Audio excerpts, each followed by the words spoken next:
इस वक्त Bhojpuri film industry controversy से घिरा हुआ है। खेसारी लाल यादव ने मगहिया जवान के ऊपर पुलिस प्रशासन और बिहार सरकार से कार्रवाई करने के लिए आदेश दिए हैं। अपने सोशल मीडिया अकाउंट से खेसारी लाल यादव ने पोस्ट करके इस चीज की जानकारी दी है। उनका कहना है कि उनकी फैमिली के लिए, जैसे कि उनकी बेटी पत्नी के लिए मगहिया जवान ने गलत शब्दों का प्रयोग किया है। लेकिन इन दोनों का जो भी कंट्रोवर्सी है ये तो प्रशासनिक जांच के बाद ही पता चलेगा। लेकिन अब खेसारी लाल यादव के खिलाफ एक बहुत बड़ी एक्ट्रेस भोजपुरी की खड़ी हो गई है। उस एक्ट्रेस का खेसारी लाल यादव के लिए क्या कुछ कहना है, आज की इस वीडियो में प्रूफ के साथ आप सबको दिखाएंगे।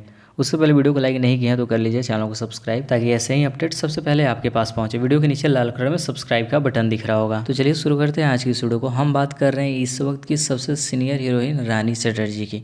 उन्होंने अपने इंस्टाग्राम पे एक स्टोरी लगाया जिसमें खेसारी लाल यादव से बड़े रिस्पेक्ट, बड़े इज्जत सम्मान से बात करते हुए लिखा कि ये सुनकर देखकर बहुत अच्छा लग रहा है कि खेसारी जी ट्रोल करने वालों के लिए नीतीश जी से निवेदन कर रहे हैं, धारणा और आंसन भी करेंगे। ये सही में गलत है कि कोई भी आकर लड़कियों को और एक्ट्रेस को कुछ भी बोल देता है। खेसारी जी तक ये बात पहुँचाई जाए कि उनके फैंस जो सारी हीरोइन के पोस्ट पे आकर उन्हें गंदी गंदी गालियाँ देते हैं, उनके खिलाफ भी नीतीश जी से बात करें। कई सालों से खेसारी जी के फैंस सभी हीरोइन को ट्रोल करते हैं। यहाँ पे समझने वाली चीज़ है, रानी चटर्जी ने कहा कि सभी हीरोइन को ट्रोल करते हैं। मेरी इस बात को समझा जाए, यही कुछ कहना है खेसारी लाल यादव को लेकर। तो इस पोस्ट पे आप सबकी क्या राय है, अपनी राय जरूर लिखिएगा। चैनल को सब्सक्राइब कीजिए, इस वीडियो को जितना हो सके शेयर कीजिए।